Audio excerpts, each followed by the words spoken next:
E pode ficar à vontade. Perfeito. Queria saber se todos me ouvem bem. Sim. Sim, tá. Então, obrigado, Camila, pela mediação. Eu quero deixar registrado também meu agradecimento ao professor Marcos Alan Ferreira, que me convidou para participar dos seminários. Eu não tenho feito muitas atividades no programa por conta dessa minha licença no momento. Eu falo aqui de Londres, mas foi um convite que eu aceitei porque me ajuda, inclusive, a pensar algumas questões que eu vim fazer aqui em Londres. Peço também desculpas para, enfim, porque eu vou ter que fazer só um arranjo em termos de uma confusão que eu fiz, né? A culpa é minha, na verdade, que eu falei que para o Marcos que a minha apresentação seria breves apontamentos sobre democracia radical, e a minha ideia, na verdade, é falar mais de política radical do que democracia radical. Eu vou chegar na democracia radical. E a ideia é falar sobre democracia radical e universo digital, dispositivos digitais, porque é um pouco aquilo que eu estou fazendo aqui em Londres, tá? E por fim, antes de começar de fato, agradeço a todo mundo que está aqui ouvindo, enfim, participando, que mostra um interesse um pouco no tema de tentar entender o que é a democracia radical, a política radical. No meio dessa pandemia, todo mundo provavelmente em casa, enfim, não na melhor condição de fazer essa atividade, mas enfim, agradeço de verdade a atenção que vocês estão dispensando. Tá bom? Eu não sei se vocês já estão vendo a apresentação. Já estão, né? Então, o próximo slide, por favor. Obrigado. Essa nota introdutória, que eu já falei até um pouquinho, né? Eu estou trabalhando com participação digital e política radical em Goldsmiths, aqui na Universidade de Londres, né? É um conceito, a ideia de política radical e democracia radical, muito utilizado no mundo anglo-saxão, na literatura de língua inglesa, e que no Brasil não é muito utilizado. Eu tomei contato com esses conceitos, eu acho que eu era estudante de doutorado em 2009, 10, e sempre fiquei pensando um pouco sobre isso, e agora é que eu tenho me debruçado. É um conceito amplamente em aberto, tá? Não existe uma única definição. Tem gente que, inclusive, nomeia como parecida a ideia da política radical, da democracia radical, enfim, como coisas semelhantes. E eu vou apresentar algumas coisas para vocês, tá? E eu não sei se vai ser um breve apontamento ou se vai ser mais apontamento mesmo, porque a apresentação não está muito breve, tá? Enfim, a primeira questão que eu queria falar é que existe uma distinção entre radicalismo e extremismo, tá? Quando a gente pensa em radicalismo, e é engraçado porque a literatura de língua inglesa adota a origem etimológica da palavra do latim, que é aquilo radical, a radicalidade é aquilo que leva às raízes. Então é a ideia daquilo que aprofunda. E é uma distinção dos extremismos, tá? Então, quando a gente pensa hoje numa polarização de política brasileira, Bolsonaro, extrema-direita, o PT, uma extrema-esquerda, como uma assimetria que fizeram nas eleições de 2018, na verdade, eu não acho que o Bolsonaro é um radical, mas sim um extremista. Eles estão na ponta. E eu não acho, já que eu citei o PT, pelo menos o PT atual, radical. Tá? E depois a gente pode até discutir isso. É um partido de centro-esquerda, sobretudo pensado depois da eleição do Lula para a presidência, mas não é um partido de radicalidade de esquerda e nem de extremismo de esquerda, embora tentem fazer essa falsa comparação. Tá? O conceito de pensamento radical, mais até do que uma política radical ou uma democracia radical, não é nova. O século XIX já tinha algumas ideias sobre radicalidade de pensamento, enfim. E a gente poderia, inclusive, colocar o anarquismo e até o marxismo ou o socialismo o comunismo como elementos para pensar um pouco esse pensamento radical, tá certo? Pode ir para o próximo, Camila, por favor. Então, a ideia do radical é essa, de quem busca as raízes, tá? Então, é quem aprofunda, não é quem vai para os extremos, de direita, esquerda, enfim, isso não interessa. Tá? Eu estou tentando pensar a política no sentido de aprofundamento da política, aprofundamento da democracia. Tá? Então, a ideia de que radical, na concepção que eu tenho trabalhado um pouco aqui, é aquilo que emerge de baixo, obviamente, tá? Das raízes, a acepção da biologia mesmo, nutre aquilo que está em cima, tá? E que ajuda a sustentar até a ideia de um ecossistema. Tá? Na verdade, o que eu vou tentar desenvolver aqui, que muito de uma política radical está presente nos indivíduos. Tá? Ou toda a ideia de política radical, ou quase toda, pelo menos da minha abordagem, passa por indivíduos. Tá? É a ideia de que é necessário a gente repolitizar a economia, tá? A economia política, a economia que ganhou uma autonomia na esfera do campo político, tá? E é a mesma questão que a gente pode pensar em ressocializar o político, ou pensar a dimensão social do político e da política, tá? Então, nesse sentido, eu não vou me ater para discutir aquilo que é o tema mais clássico da ciência política, que são as instituições, que é o Estado. Eu vou pensar um pouco nas questões que estão na sociedade civil, no indivíduo, ou no limite nas pessoas que fazem política, tá? Uma questão que eu também tenho centrado quando eu falo em política radical é um tripé que é formado, né, pela ideia de participação, pela ideia de cidadania e a ideia de comunidade, tá? Então, enfim, pensar a participação não só individual, mas em termos coletivos, como é que a gente constrói uma coletividade, pensar a cidadania no sentido mais amplo da palavra cidadania, tá? Com todo aquilo que faz parte de uma série de direitos fundamentais que a gente sabe que é difícil e muda de lugar para lugar de onde a gente fala, tá? Cidadania no Brasil é uma coisa, cidadania na Inglaterra é outra. Cidadania, ela vai se diferenciando na medida do contexto, tá? E a ideia de comunidade, tá? É isso que é importante também pensar, tá? Próximo slide, Camila, por favor. Eu falei já que citei, né, rapidamente que o pensamento anarquista é um pensamento radical, o pensamento socialista pode ser também encarado como radical, e ele tem sempre estado presente na ideia da história do pensamento político, vamos chamar assim. E foi muito presente nos movimentos autonomistas na década de 60 e 70, sobretudo na Itália e na Alemanha. Tá? Se a gente quiser pensar até na França um pouco, a ideia do maio de 68 como uma experiência um pouco mais radical, mas enfim. Só estou pontuando que não é exatamente novo. Tá?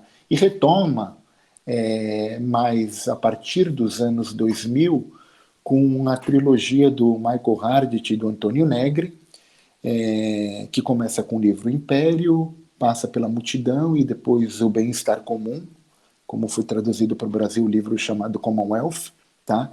E eles colocam a ideia das redes, né, desse mundo digital que estava emergindo, do papel da internet e a ideia de multidão ou de uma certa coletividade, tá? Mas antes mesmo disso, uma autora que eu não poderia deixar de falar e foi com quem eu primeiro vi a expressão de democracia radical foi a Chantal Mouffe, que é uma professora que está radicada aqui em Londres, na Universidade de Westminster. Ela já passou por Paris, ela é belga de nascimento, enfim. Ela escreveu muito, produziu muito livros e materiais acadêmicos com o Ernesto Laclau, que foi companheiro dela, enfim. E também, ultimamente, se aproxima de um debate sobre populismo, sobre esquerda, sobre democracia radical, enfim.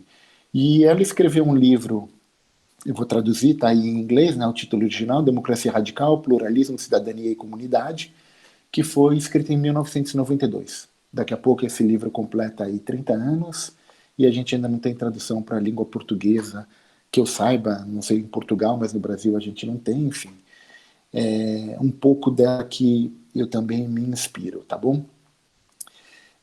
Para falar e entender um pouquinho dessa política radical, a gente pode passar para o próximo slide, pensar, em primeiro lugar, que a política que eu estou pensando aqui é uma política que ela toca todos os aspectos da nossa vida. É pensar uma política com P maiúsculo, tá? Não necessariamente instituições, como eu já falei, mas uma política de vida, política nossa de ação, de comportamento, enfim, tá? E para pensar essa ideia de política radical, a gente tem que pensar como ela emerge, assim, nos anos 2000 para cá, toda uma crise do modelo de uma crise daquilo que se chamou na ciência política, se chama de crise da democracia. Que alguns vão falar que é a crise do modelo representativo da democracia, a crise da democracia liberal, mas o fato é que, sobretudo, nos últimos 5 anos, se a gente pensa, por exemplo, a eleição do Trump em 2016, eleição do Bolsonaro em 2018, alguns momentos eleitorais como Polônia, Hungria, aqui na Europa, enfim, a gente vê um nacionalismo exacerbado, enfim, uma crítica forte de governos autoritários ou autocráticos, se a gente quiser ser mais condescendente, que reclamam da ideia de democracia. E esses governos foram eleitos com parcela da população que concorda com essa crítica da democracia, né? Então, essa crítica ela é expressa, na verdade, por uma falta de interlocução entre políticos e políticas elaboradas pelos políticos e os cidadãos e a sua população. No limite, as instituições que não respondem àquilo que é o anseio das pessoas, que leva à ideia de que a democracia não funciona. Eu voto num candidato que não faz aquilo que eu quero. E as pessoas não entendem exatamente os mecanismos de freios e contrapesos que estão presentes num Estado democrático de direito, numa democracia, enfim. A relação não é dada assim como se fosse aritmética. Eu voto em alguém que tem os mesmos valores e ele vai implementar aquilo. E o governo Bolsonaro atualmente é um belo exemplo disso, né? Setores do bolsonarismo dizem que ele não tem a possibilidade de fazer tudo o que quer. Não tem, e ainda bem que não tem, tá? O que a gente pode observar em linhas gerais, não só no Brasil, mas em vários outros países que eu já citei, ou outros que poderiam ser citados, é que existe uma crise dessa política institucional, tá? Poderia colocar o exemplo da Grécia, da França, da Espanha, da Itália, enfim, tá? E, ao mesmo tempo, os processos de decisão, os processos deliberativos, também estão longe dos cidadãos. Tá? Da mesma forma que os partidos políticos também estão em crise. Eles não respondem mais aquilo que era a ideia inicial de quando eles se formaram, os grandes partidos de massa, no final do século XIX e do século XX. O mundo mudou, as dinâmicas sociais mudaram e os partidos ainda patinam um pouco nisso. Não à toa que há a emergência de novos movimentos sociais. Tá? Camila, pode passar para o próximo, por favor. Os movimentos sociais, até se fala em partidos, movimento, no início do novo milênio, a gente falava, né, havia algumas experiências, né, na Europa de partidos pirata que defendiam o copyleft, ao contrário do copyright, a questão do mundo digital, enfim. Eles são fruto da crise do partido político tradicional. Tá? Então, o que a gente percebe é que existe uma distância entre princípios políticos e políticas públicas que são implementadas pelos políticos no exercício de seus cargos. Tá? Isso faz com que a ideia de haja uma diferença entre aquilo que a gente discute na ciência política, na filosofia, de um ideal democrático e aquilo que de fato é a democracia concreta. Tá? algumas pessoas, eu brinco, a gente tem uma democracia eleitoral que funciona muito bem. No caso do Brasil, a partir de 2018, a gente pode levantar questões sobre esse funcionamento, mas enfim, a gente é convidado a votar a cada 2 anos. Isso acontece em grande parte dos países ocidentais também, mas essa democracia eleitoral ela não é de repente aquilo que os espanhóis começaram a requerer nas ruas, sobretudo a partir de 2011, que é a ideia de democracia real já, tá? E para a gente entender um pouco dessa crise da democracia, a gente tem que tentar entender um pouco também a origem dela e é um pouco a ideia do neoliberalismo, tá? A gente tem sido governado por uma lógica neoliberal, tá? Camila, o próximo, por favor.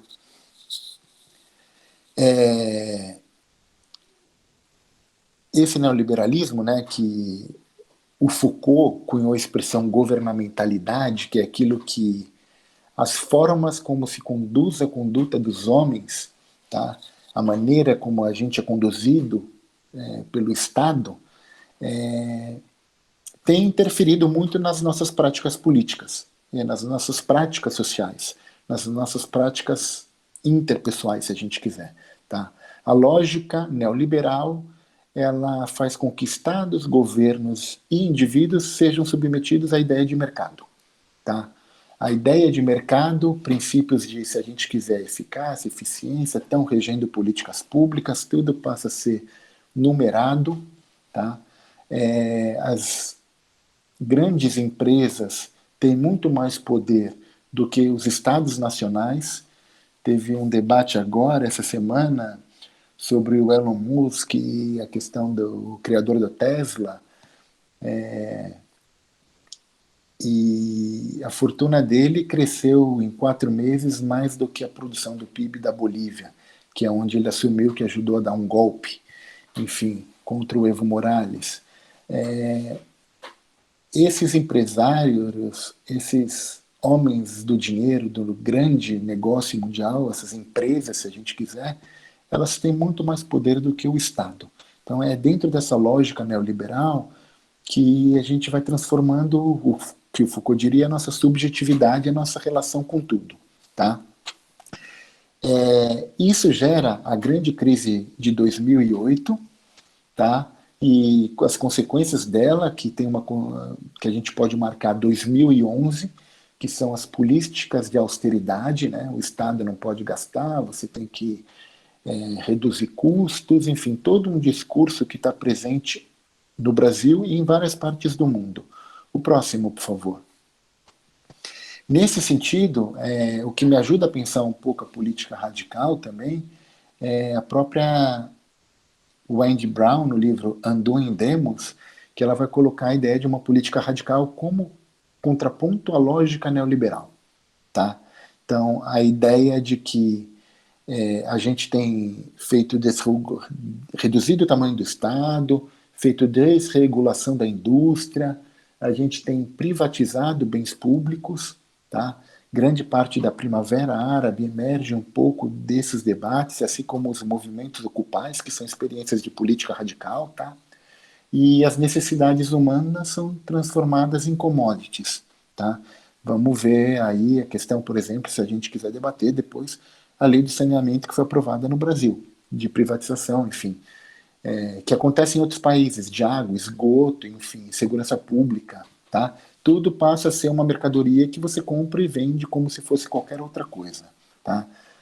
O próximo, ela vai falar que tudo, sociedade, cultura, sistemas nacionais, estruturas nacionais, ecologia, a Wayne Brown, né?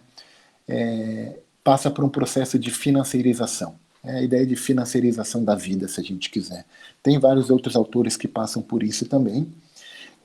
A ideia de que o homo econômicos, né, ocupa o lugar do homem político, tá? Enfim, podemos ir para o outro, que eu já falei um pouquinho disso, a ideia da política radical.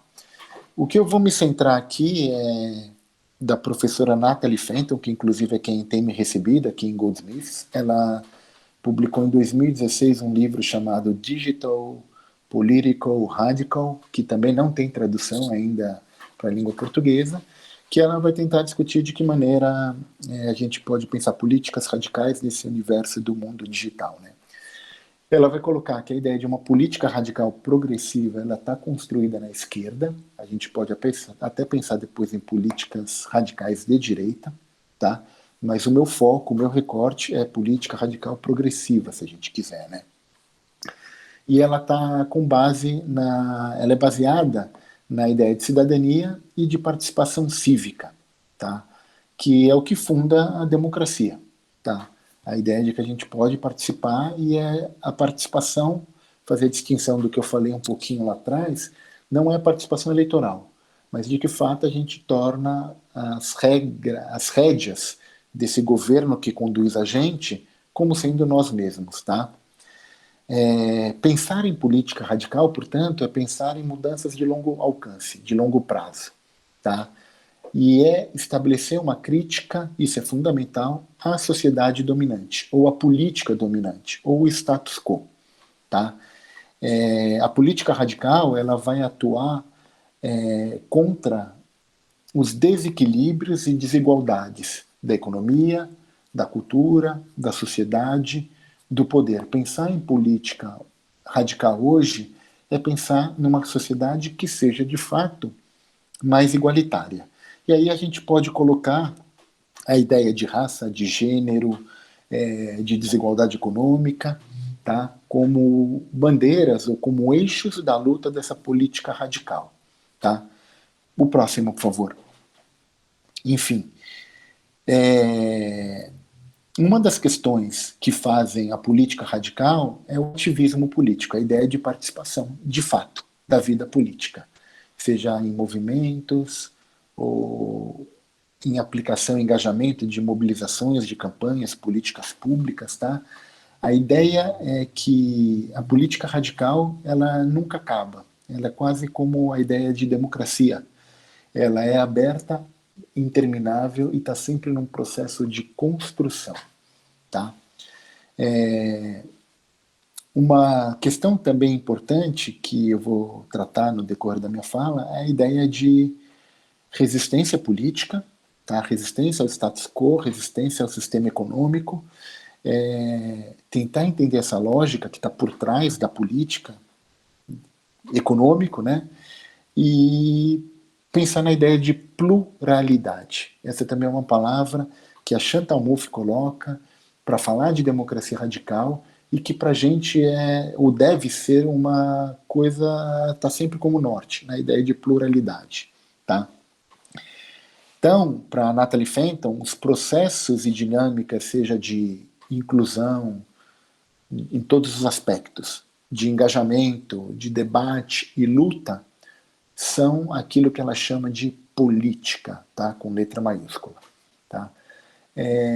Um momento chave para pensar não necessariamente a política radical, mas um marco temporal do debate contra o capitalismo financeiro global é os protestos de Seattle que ocorreram em 99 e que tiveram uma ampla repercussão, depois ocorreram em Gênova, na Itália, enfim, e foi uma das coisas que pensou ou ajudou a pensar, a elaborar a ideia do Fórum Social Mundial, tá? Uma ideia do Boaventura Souza Santos, entre outras pessoas, que ocorreu em Porto Alegre, se não me falha a memória, em 2001 ou 2002 a primeira vez, tá?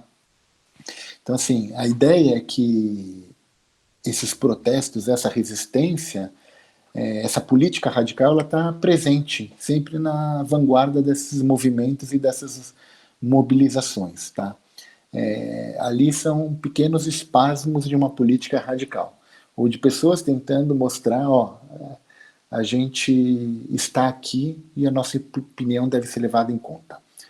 O que, alguns anos atrás, o movimento Occupy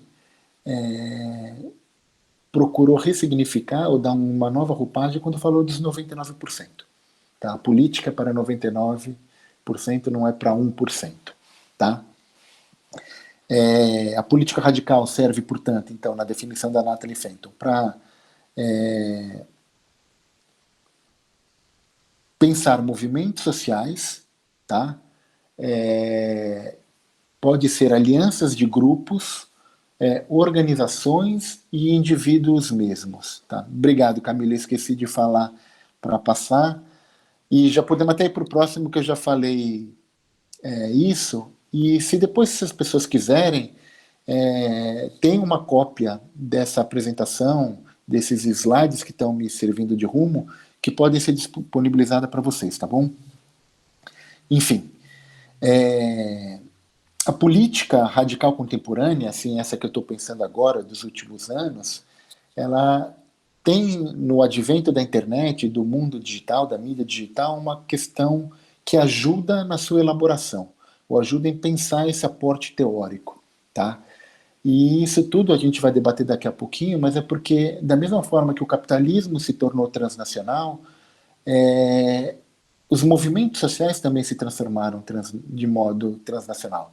Os movimentos políticos, a gente teve a ocupação das escolas públicas em São Paulo, em Ceará, no Brasil, em linhas gerais, em 2015, 2016, que eram movimentos inspirados numa luta chilena e que já vinham de uma inspiração anterior, que vinha da ideia dos próprios do Occupy Nova York, Occupy Londres, enfim. Então, a internet hoje, a política radical contemporânea, ela cria um ponto nodal com a ideia de estabelecer uma comunidade política que é plural, que é diversificada, mas ela tem elementos que pensam o comum, tá? E pensam políticas desse comum. A gente não concorda em tudo, mas a gente concorda com algumas coisas e a gente vai lutar por essas coisas, tá bom? Próximo. Essa política radical, já falei, ela atua contra o sistema econômico dominante, o capitalismo, enfim, porque prega a ideia de uma distribuição de riquezas, de distribuição de oportunidades, distribuição de chances, se a gente quiser. Tá? A ideia é que a gente tem que proteger a democracia da lógica do mercado e do capitalismo internacional. Volto a falar do Elon Musk e da questão da Bolívia. Tá? E se a gente puder voltar na história latino-americana dos anos 60, 70, o golpes apoiado pelos Estados Unidos em nome de um capitalismo. Tá? Então, enfim, a política radical ela procura lutar e se desenvolver na proteção de interesses e necessidade da maioria dos cidadãos. Aqueles 99% que eu falei há pouco, que são a ideia da própria concepção de comunidade política. Tá? A mídia digital, portanto, ela ajuda a desenvolver a ideia de política radical. Mas é importante frisar que ela não faz a política radical. Mídia digital, e vou desenvolver mais, ela é tecnologia. Quem faz política somos nós, cidadãos, homens e mulheres. Tá bom? O próximo, por favor, Camila. Eu vou falar um pouquinho desse universo da mídia digital. Tá? Como eu disse, ela auxilia no processo para colocar em prática políticas radicais imaginárias, tá? Porque ela cria uma rede de resistência global, tá? Que ajuda a promover horizontalidade e diversidade. São dois aspectos aí que são importantes e que eu retomo daqui a pouco. Tá? E ela ajuda a circular informação. E informação, muitas vezes, que a gente não saberia de outras formas se não fosse a mídia digital. Eu ponho aí dois exemplos para a gente pensar, mas poderia ser muitos outros, tá? Que é o escândalo do Wikileaks, ligado ao Assange, o Snowden, enfim. E no caso do Brasil, mais recentemente, o Interceptor e a Vaza Jato, que mostra os meandros do que foi a Operação Lava Jato. Tá? Então, assim, se não fosse essa mídia digital, a gente provavelmente não estava sabendo nada disso. Tá? Então, assim, a informação ela é importante também para a gente pensar política radical. Tá? E aí a gente pode ir para o próximo, dentro ainda dessa ideia de mídia digital, ela vai permitir aos cidadãos novas formas de expressão. Eu entrei nesse mundo do universo digital estudando blogs, que hoje pouquíssimas pessoas têm, sabem o que é, mas é isso, a gente toma consciência política e se expressa pelo Facebook, pelo Twitter, pelo TikTok mais recentemente, enfim, pelo Instagram, enfim. E são novas formas de a gente pensar nesse exercício político, tá? Nesse sentido, essa mídia digital ela permite que as pessoas se conectem umas às outras, ajudando a produzir dissenso, tá? Contra vai lá, o establishment central, contra o status quo, e ajuda a colocar esses dissensos, ou essas vozes dissonantes, vamos chamar assim, em conexão com as formas políticas. Como é que a gente se une para fazer pontos comuns e conseguir avançar, tá? Uma coisa que eu quero ressaltar aqui, que eu não sei se vai dar para abordar, mas a gente não pode esquecer, mas na conclusão eu vou falar rapidamente, é que o universo digital ela tem também um contexto social e é marcado por uma política de desigualdade, tá? De injustiça e domínios corporativos. Vamos lá. A gente foi pego por essa pandemia de Covid-19 e a gente percebe que a gente achava que todo mundo tinha acesso à internet, tudo, poderia fazer tudo online, e a gente vai perceber que isso não é bem verdade. Existem pessoas que têm mais dificuldades de acesso à internet, seja banda larga, seja um computador que possa trabalhar, tá? E muito das tecnologias que a gente está trabalhando são das grandes corporações midiáticas ou do universo digital que ganham dinheiro com tráfico de dados, de informações. A gente está fazendo pelo Google Meets, do Google, uma das empresas que mais valem dinheiro hoje. A gente pode usar, falar da Apple, da Samsung, que tem aparelhos de celular que permitem essa conexão, enfim, o Facebook, enfim, a Amazon, que tem ganhado muito dinheiro com tudo isso, enfim. E é isso que é importante a gente pensar a questão do capitalismo e do sistema econômico por trás. O universo digital ele não equalizou as diferenças econômicas, muito pelo contrário. Ele continua sendo uma fonte de concentração de riqueza e de poder, tá? Enfim, avançando, por favor. Obrigado. A política radical online, que não vai, enfim, só pensar política radical contemporânea é pensar política radical online, tá?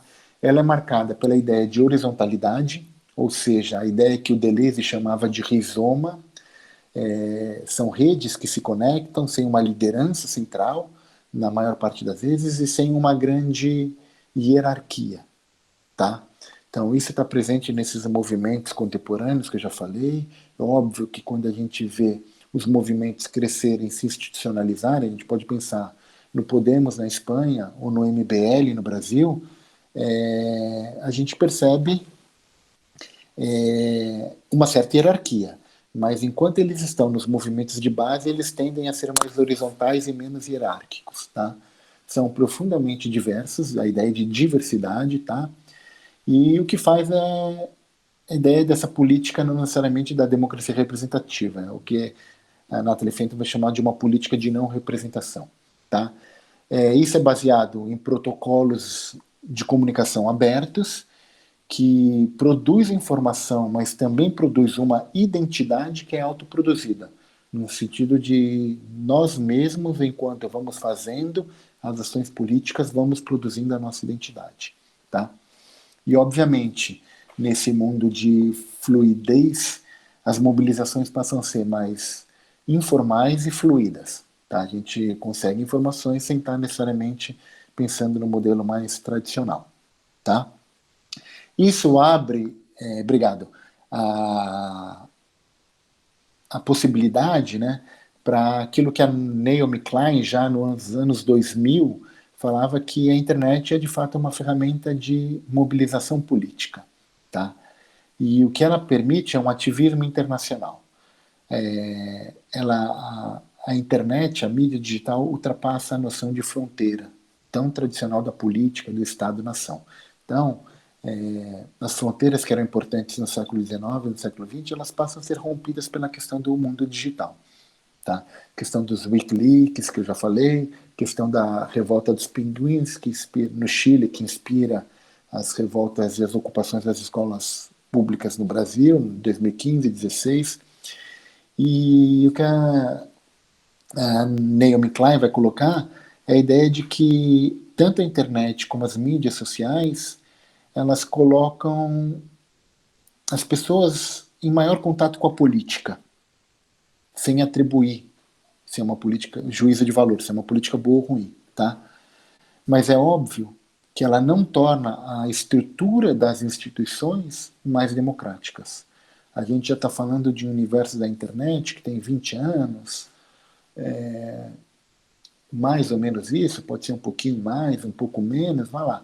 Mas as nossas instituições democráticas tradicionais, as instituições políticas são mais ou menos iguais ao que era no século XX, tá? E se a gente quiser voltar no século XIX também, tá? O próximo, por favor, Camila. Para pensar a questão de uma política radical, uma democracia digital, a Natalie Fenton vai colocar que existem 3 pares de temas que são interconectados. A ideia de violência desculpa, violência não, velocidade e espaço, tá?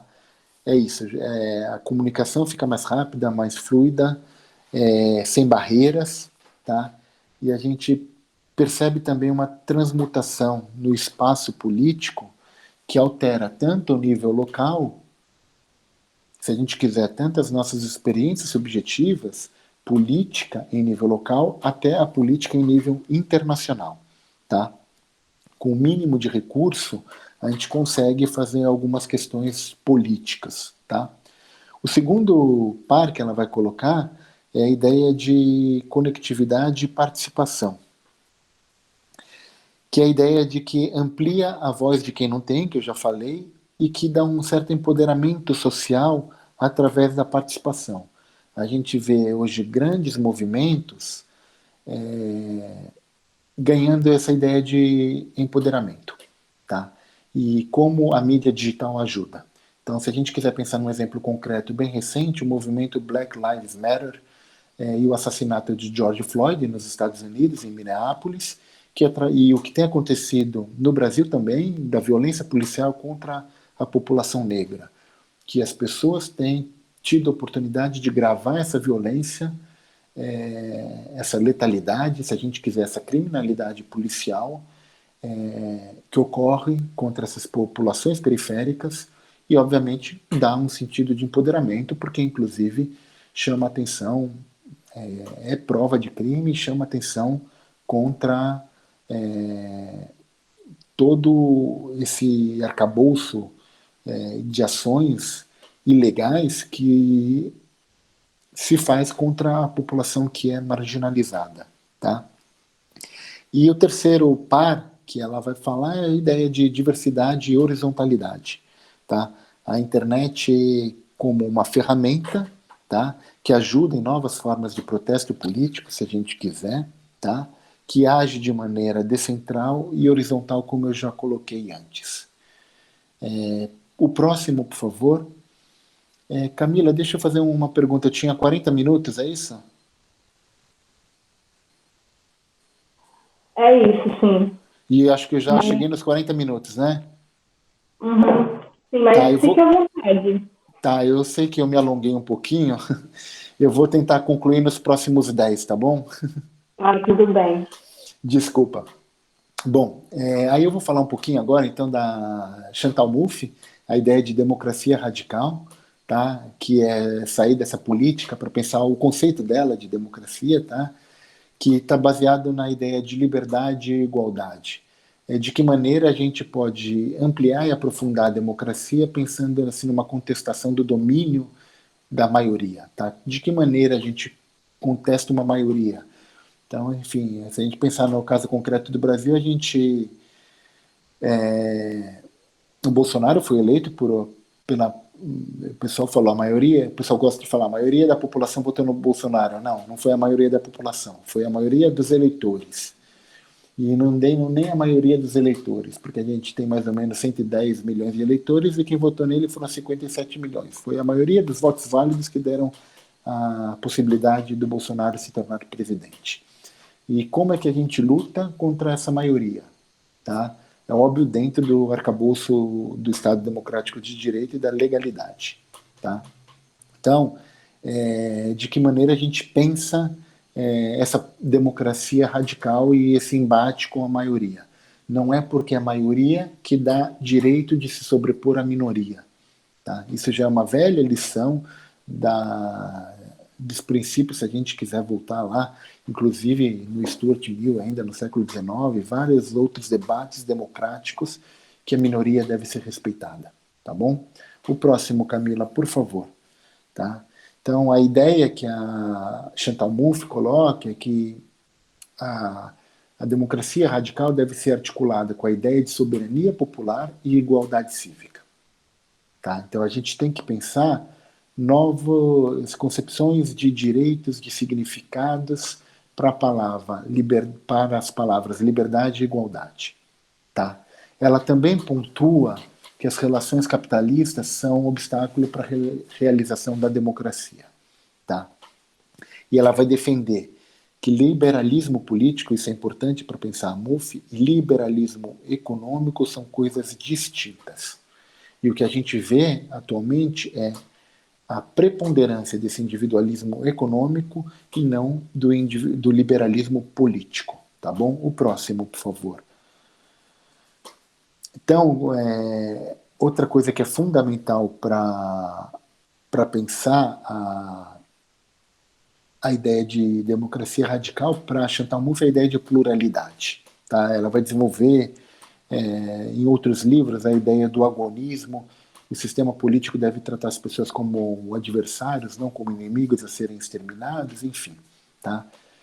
Para a gente pensar um pouco no Brasil, a gente tem que pensar uma democracia radical que precisa retomar a ideia de cidadania no sentido mais amplo. E pensar como a gente cria direitos fundamentais. Tá? E eu estou pensando no campo cívico, no campo político, no campo social, no campo econômico. Tá? É só agora, com essa crise, que a gente vai falar numa renda básica universal. Velha luta do Eduardo Suplicy. Tá? É fundamental a gente ter possibilidades de desenvolvimento econômico para poder pensar uma democracia. Tá? A gente pode falar de direitos produtivos, de direitos reprodutivos, direitos de sexualidade. Tá? Enfim, o próximo, por favor. Aquilo que eu já falei no início, que a MUF também vai pontuar, existe vários entendimentos de cidadania. Mas a ideia é que a cidadania deve ser compreendida dentro do conceito de comunidade política. Todos nós aqui no Brasil, eu como brasileiro também, fazemos parte de uma mesma comunidade política, que é diferente, que é diversa, que é plural e que deve ser levada em conta. Tá? É preciso, na concepção de política radical, de democracia radical, ir além do individualismo liberal. A gente tem que questionar a própria ideia de comunidade, as ideias de justiça, é um tema bem importante para o Brasil, a ideia de igualdade, tá, que eu tenho insistido bastante, que é fundamental. O próximo, por favor. A gente tem que pensar a ideia dos direitos não só políticos, mas também direitos sociais.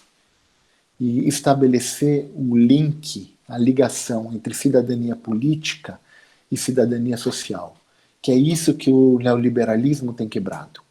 Tá? Então, por isso que eu coloquei lá no início que também a política radical é uma luta contra o neoliberalismo, contra o sistema econômico vigente. Tá? E vale destacar aqui, que eu acho que eu não destaquei antes, a diferença entre liberalismo e neoliberalismo. Tá? São coisas diferentes. Tá? O que a Chantal Mouffe já colocava em 1992 é que é preciso reconhecer demandas que estão relacionadas à ecologia, ao movimento LGBTQI+, acho que é assim que está a denominação, se não estiver correto eu me desculpo, tá? Ela vai falar das novas demandas étnicas e além, é claro, da luta clássica do olhar das diferenças da classe social, da raça e do gênero.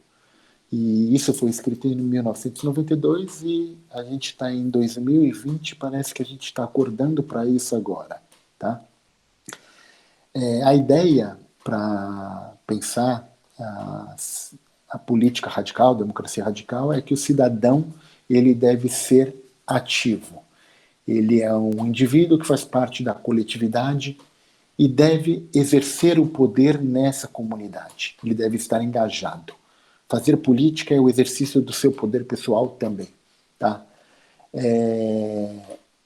A gente precisa, para encerrar com a MUF, resgatar a tradição cívica republicana. Tá certo? O próximo. Aqui, na verdade, é só pensar que dessa luta coletiva, individual, do exercício do poder, a gente deve pensar num bem comum.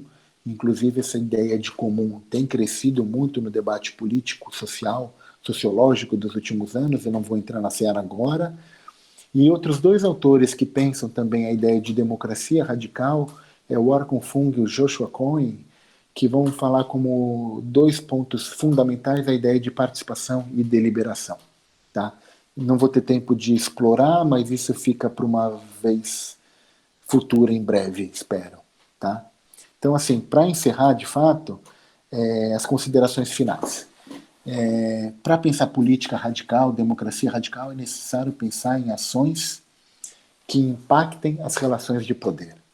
Tá? Como eu já disse, né, o pensamento radical faz parte da história política, existe desde antes da internet. Tá? E a gente precisa entender as dimensões sociais da vida política. Tá? Aquilo que eu também já pontuei em alguns momentos, contextos econômicos, sociais, culturais, tecnológicos. Tá? A gente precisa, para pensar política radical, democracia radical, transformar as relações políticas, econômicas e sociais. Tá bom? O próximo, por favor.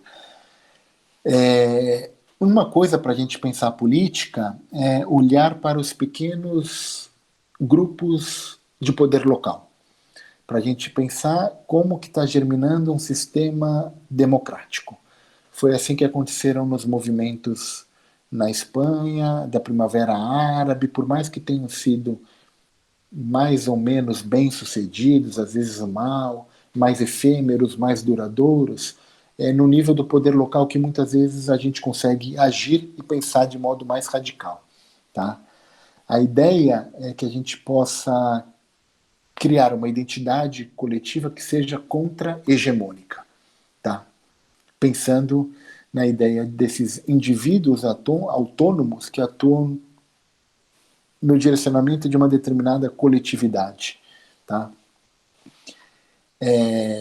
Como eu já disse também, a internet, a mídia digital, é uma tecnologia que ela ajuda, ela facilita, ela envolve pessoas, ela mobiliza, mas ela não constrói políticas. Tá? Quem faz política são pessoas, quem faz política são instituições. Tá? Para fazer política, a gente precisa lutar contra esse capitalismo corporativo. Tá? A ideia é que, como eu já disse no início, estou retomando aqui para concluir finalmente, é que política radical, assim como democracia, nunca é ponto de chegada, é ponto de partida. Ela muda continuamente o aqui e agora e as perspectivas futuras. E à medida que a gente vai construindo, vão tendo novas demandas que a gente vai pensando em cima disso. Né? Retomo também, para encerrar, tecnologias não são neutras, tá? Tem várias coisas que a gente pode discutir depois nisso, tá? Elas estão amparadas no desenvolvimento do capitalismo. Eu coloquei a sigla aí, que não é a sigla original, mas vai lá. É Amazon, Microsoft, Apple, Google e Facebook, que são 5 dessas grandes corporações, com exceção da Microsoft, que é anterior, que surgem, assim a Apple também, mas ela ganha em importância à medida que a internet vai se desenvolvendo, que surgem por conta desse mundo digital. E elas concentram poder, concentram riqueza, concentram capital. Tá? Então é importante pensar para além disso. Tá? A política radical, democracia radical, é um aporte teórico para pensar política contemporânea. Tá? Eu procurei dar uma pincelada aqui, não é um conceito fechado, ele é aberto, tá? Que ajuda a pensar uma alternativa política. Tá? Fazer da política, da vida diária, a política de uma vida mais constitucional. Para, de fato, encerrar, eu coloco alguns movimentos que podem ser considerados de democracia radical ou de política radical. O zapatismo, tá, do final dos anos 90, início dos anos 2000 no México, o 15M na Espanha, que dá origem aos indignados, que vai dar origem ao Podemos, os movimentos ocupais que aconteceram em vários lugares, tá? O Siriza na Grécia e também, mais recentemente, na Ásia, os protestos em Hong Kong também, tá certo? Pode ir para o último. Enfim, mais do que construir uma apresentação com começo, meio e fim, eu às vezes tenho que assumir que eu tenho uma dificuldade com relação a isso. Eu quis pontuar para vocês algumas das questões que eu vim estudar aqui, que eu pretendo devolver para vocês enquanto alunos, enquanto membros do programa de pós-graduação em Ciência Política e Relações Internacionais. Me coloco à disposição que assim que voltar para o Brasil, tiver mais uma pesquisa formatada, fechada, reapresentar. E vou me colocar agora para debater, esclarecer aquilo que não ficou claro. E queria agradecer mais uma vez a Camila por essa ajuda nessa mediação, que acho que tornou as coisas um pouco mais fáceis, Camila. Muito obrigado.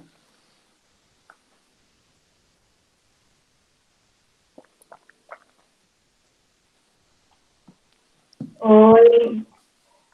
Nossa, a gente agradece, né? Foi uma boa explicação, um ótimo tema a ser debatido. E agora, nesse momento, a gente está abrindo esse tempo para responder eventuais questões que vocês podem estar colocando pelo chat, ou então abrir o microfone e falar aqui, tá?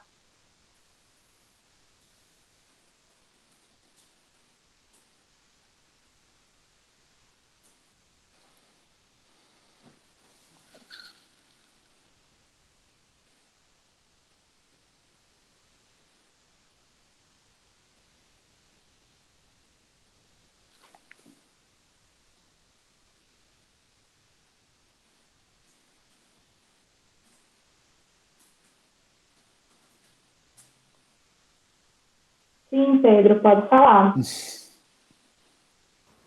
Oi, gente, boa tarde. Boa tarde. Primeiramente, parabéns pela apresentação, Marcelo, foi muito boa. A minha dúvida é que, assim, muitas vezes quando o senhor fala sobre a construção da política radical, ela sempre parece, e aí pode ser só impressão minha também, sempre parece estar em contraste com uma política institucional. Mas eu queria saber se a construção de uma política radical ela também não iria requerer a construção de outras instituições duradouras que pudessem mediar e garantir a estabilidade de uma política dessa natureza. Não sei se faz sentido a minha pergunta também, mas aí qualquer coisa assim eu pede para esclarecer melhor.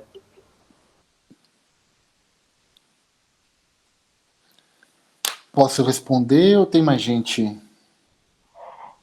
Tem mais duas questões e Tá. você pode responder essa e depois responder as outras de uma vez, em um bloco. Quer fazer tudo de uma vez? Aí eu tento responder. Pode ser. Eu posso ler agora, então, as perguntas? Pode ler. Ok, então, a pergunta da Joyce diz o seguinte: professor, parabéns pela explanação. Gostaria de saber se, quando o senhor fala em olhar o poder local, esse poder é institucionalizado ou não. E a outra pergunta é do Barnabé. Ele fala o seguinte: boa tarde, professor. As novas mídias, além de abrir determinados espaços para grupos marginalizados, também potencializaram a desqualificação dos adversários políticos. Como o senhor enxerga essa nova dinâmica? À vontade. Tá, deixa eu só anotar aqui.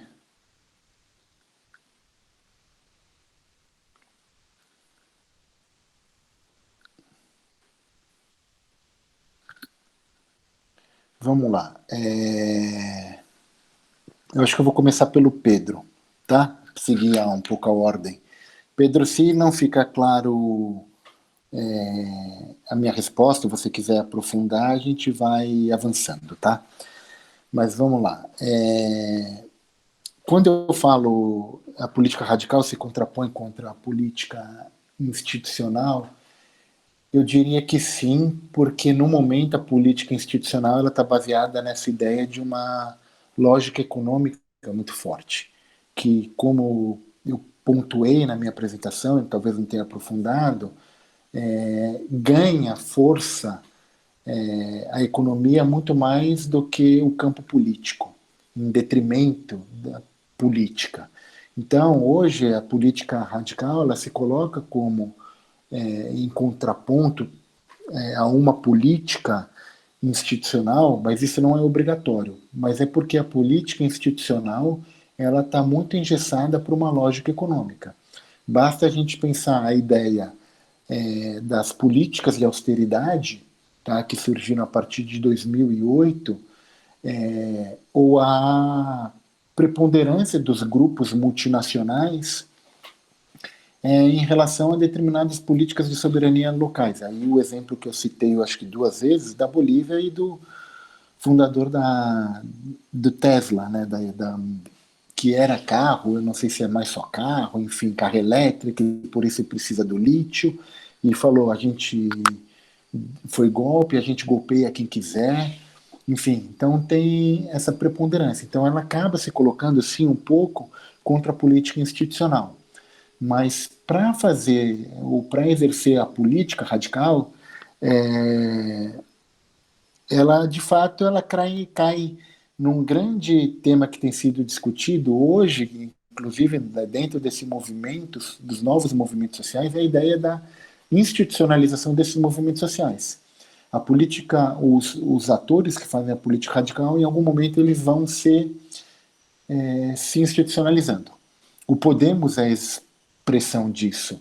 Eles se tornam a ideia de partido, movimento partido, que está no debate. Eles se tornam um movimento político que se torna a terceira força na Espanha, atrás do Partido Popular, do Partido Socialista, do PSOE, que são as duas grandes forças tradicionais. Eles emergem em 10 anos e estão hoje formando coalizão de governo, e porque de alguma maneira se institucionalizou.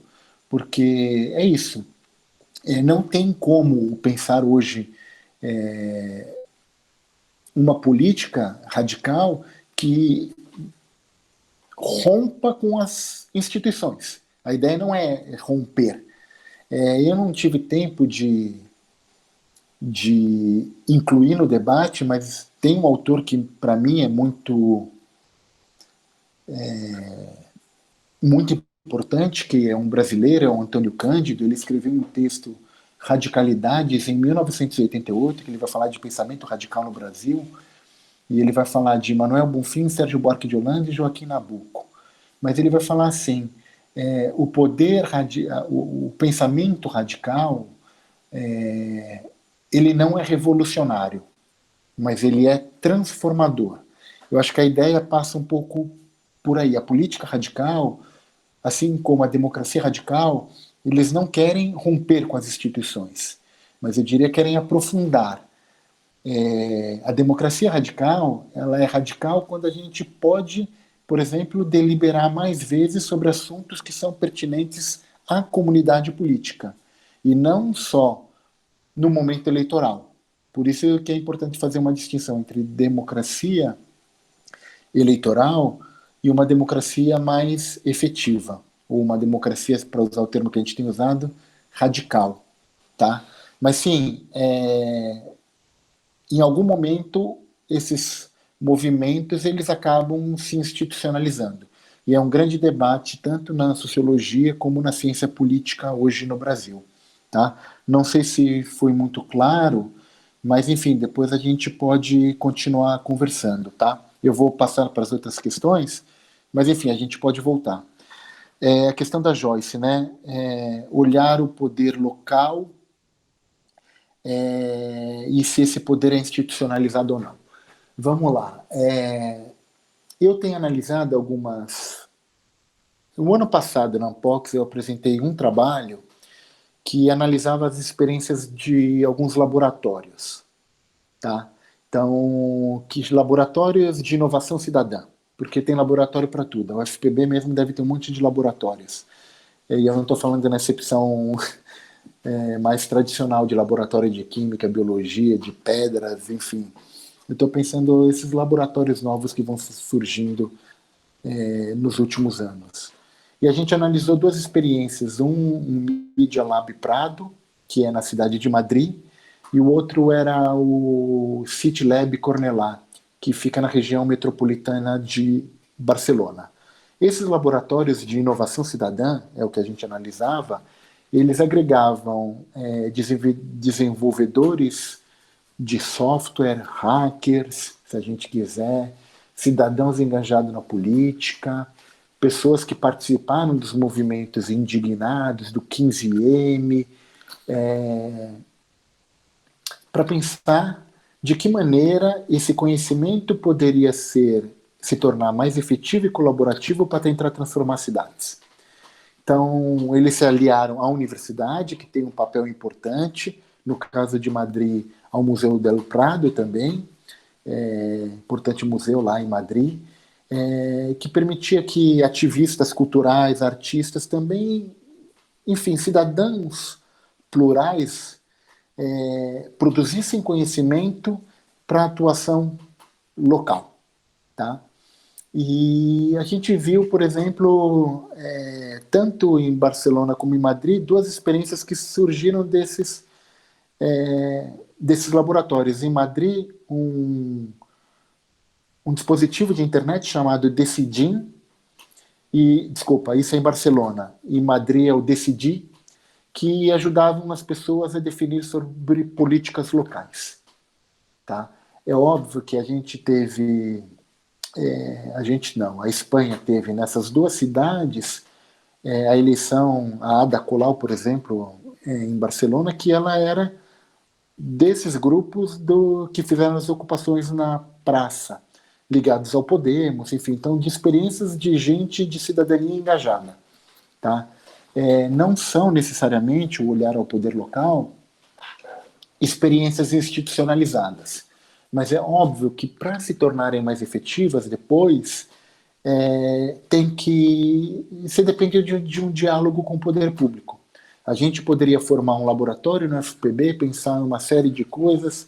Eu tenho a ideia de um dia pensar em aplicativos que ajudam, acessados por celulares, que ajudam a fazer democracia urbana, por exemplo, se a gente quiser.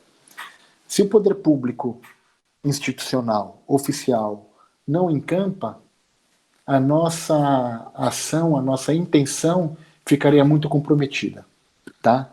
Então, enfim, e é óbvio que é mais fácil fazer isso num poder local do que discutir os grandes temas da política nacional em Brasília, tá? Então, enfim, é óbvio, enfim, não é óbvio o que eu queria dizer, mas é mais fácil a gente começar atuando politicamente falando, talvez em nível local, na nossa comunidade, na perspectiva que eu estou adotando agora, tá? E óbvio, dá para lutar pelos grandes temas, mas os grandes temas dependem menos ainda dos indivíduos, depende de uma série de outros fatores, tá, Joyce? Também, se não fiquei claro, a gente volta a discutir, tá? E o Barnabé coloca uma questão que é importante, a desqualificação dos adversários políticos, né? De fato, isso tem acontecido.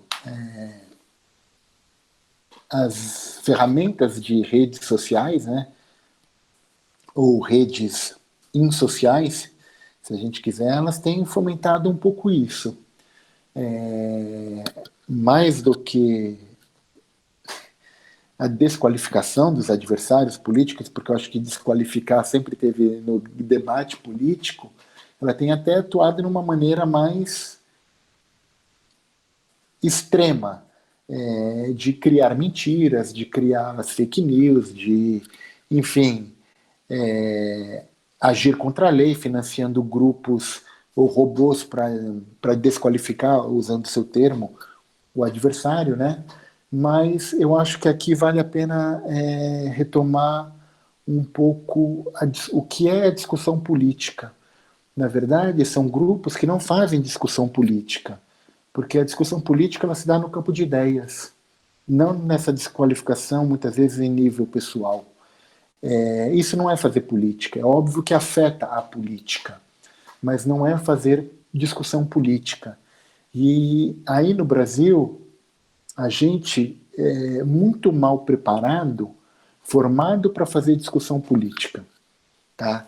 A gente acha que quando a gente está discutindo ideias políticas e a gente discorda, o outro e isso tem sido acentuado nos últimos anos, tratado como inimigo. E aí é preciso resgatar Chantal Mouffe de que na política a gente tem que construir a ideia de que o outro é adversário e não inimigo a ser exterminado. Tá? A recuperar a ideia do agonismo em contraponto ao antagonismo. Tá? A política ela é para ser pensada junta, a gente discorda em alguns pontos, e é normal. Agora, tem que ter elementos comuns para a gente pensar a ideia de comunidade política. O que a gente vê no Brasil em determinados setores sociais ou políticos é que, assim, quem não pensa comigo não faz parte da minha comunidade política. Quem não pensa comigo não é cidadão de bem.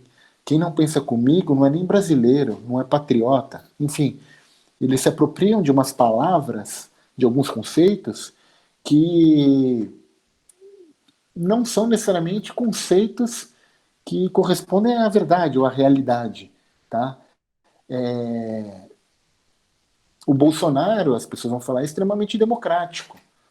Só que o STF não é democrático, porque o STF não deixa ele governar. Ainda bem que não deixa, porque ele não ganhou a presidência. Quando ele levou a presidência, ele não ganhou um cheque em branco para fazer o que quiser. Existem leis, ele pode atuar dentro de um determinado conjunto de regras e normas. Ele não é livre para fazer o que quiser. E quando ele tem determinadas políticas que ele pretende implementar que vão contra esse conjunto de normas, regras e leis, elas não podem ser aplicadas. Isso é democrático, isso é político. Só que as pessoas não consideram assim. Então, a internet, de fato, Barnabé, ela tem dado vazão, ela tem dado chance para, mais do que desqualificar os adversários, né,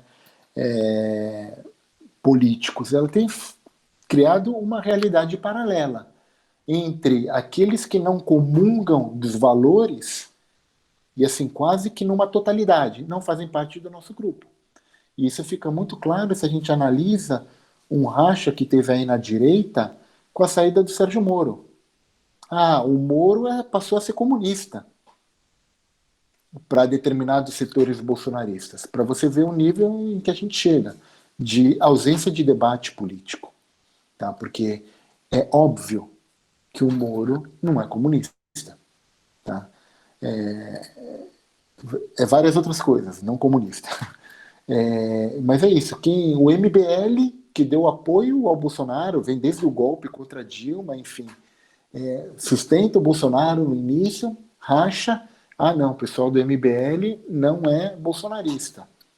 E tem uma divisão. Eles, de fato, dizem que não é. Mas, de repente, é como se eles tivessem virado inimigos e comunistas também, para determinados setores bolsonaristas. Tá? Agora, o que esses setores fazem, na verdade, é aquilo que o Adorno chamava de uma ideologia cega, uma sujeição cega a uma ideologia, a ideologia bolsonarista. Quem não comunga 100% dos meus valores não é digno de pertencer ao meu grupo. E aí se torna inimigo. E aí é isso, o MBL, o Moro, é tudo esquerdista. Ou, desculpa, esquerdopata, tá? Que é o termo que eles usam. Enfim, também não sei se ficou claro, mas só para retomar ainda o Barnabé, é mais uma coisa que eu gostaria de ressaltar, que é isso. A internet é uma coisa, a mídia digital é uma coisa, é uma tecnologia. Ela não é boa nem má. Bom e mal é o uso que a gente pode fazer dela, tá? E é óbvio, existem pessoas e pessoas que usam a internet e podem ser usadas tanto para a construção de um bem coletivo como para a destruição de um bem coletivo também, tá? Enfim, é isso. Depois a gente pode continuar essa discussão e eu estou à disposição, mesmo se não der para continuar hoje, depois alguém quiser me escrever e-mail, eu posso responder e quando voltar ao Brasil continuar o papo com calma. Obrigada, gente. Mais alguma pergunta? Bem, creio que não. Não? Então, Marcelo, muito obrigada pela sua participação no seminário. Foi um prazer tê-lo aqui conosco nessa tarde. E eu queria deixar alguns avisos. Na próxima segunda-feira, dia 3 de agosto, vai acontecer mais um evento de nome Operações de Paz, Passado, Presente e Futuro, que está sendo organizado pelo programa da gente, o PPGRI da UEPB, o GEPASME e a Rede de Pesquisa em Paz, Conflitos e Estudos Críticos de Segurança. Então, vocês podem fazer as inscrições até dia 2 de agosto para o e-mail seminarios.ppgcpri@gmail.com, falando o seu nome e a afiliação institucional, tá? Então é isso. Muito obrigada, gente, pela participação, Marcelo. Camila, só para encerrar, então, agradecer mais uma vez a sua ajuda, deixar registrado o convite do Marcos também, que eu agradeço o programa. E, enfim, quero me desculpar, que eu acabei falando mais do que eu imaginava. E, enfim, talvez pudesse ter aberto mais para discussão, mas, enfim, é isso. Eu continuo à disposição de quem precisar, quem quiser, enfim. E obrigado. Não só você, mas a todo mundo que ficou interessado e assistiu e participou. Imagina. Mas é isso, gente. Até mais. Tchau.